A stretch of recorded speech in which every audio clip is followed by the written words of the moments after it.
Friends, আমি পোস্তের বড়া কী করে বানাই সেটাই আজকে তোমাদের সাথে আমি শেয়ার করছি।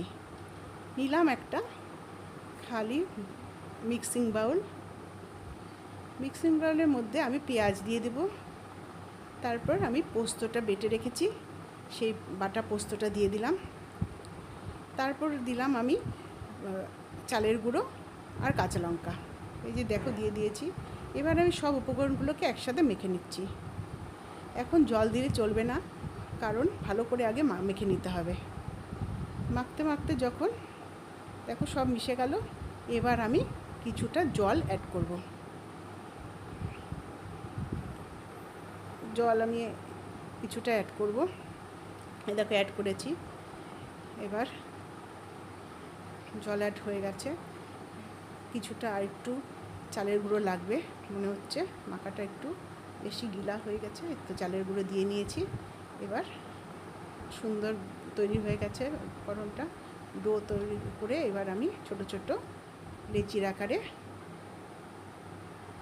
বড়ার আকারে এগুলোকে করে নিচ্ছি। দেখো ধীরে ধীরে বড়ার আকারে করে নিচ্ছি, গোল গোল করে এই শেপে আমি দিচ্ছি। পোস্তর বড়া সাধারণত এই শেপই আমি দেখেছি। সবগুলো ধীরে ধীরে আমি করে নিচ্ছি। সবগুলো হয়ে গেছে, আমি 8টা বানিয়েছি।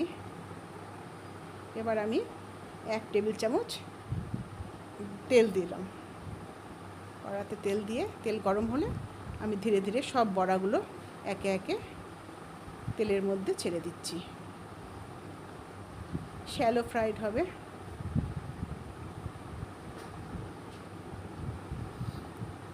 দেখো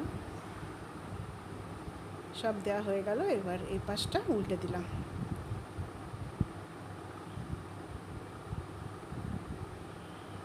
কিছুক্ষণ গ্যাসের ফ্লেম মিডিয়াম টু হাইতে রাখতে হবে।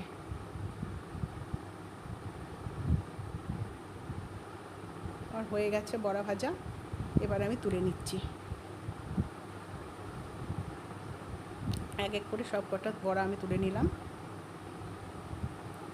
দেখো আমার হয়ে গেল পোস্ত বড়া। কেমন লাগলো বন্ধুরা এই পোস্তের বড়া? এটা চায়ের সাথেও ভালো লাগে আর ডাল ভাতের সাথেও খুব ভালো লাগে। তোমাদের ভালো লাগলে আমার রেসিপিটা শেয়ার করো, লাইক করো, কমেন্টস করো। Bye bye.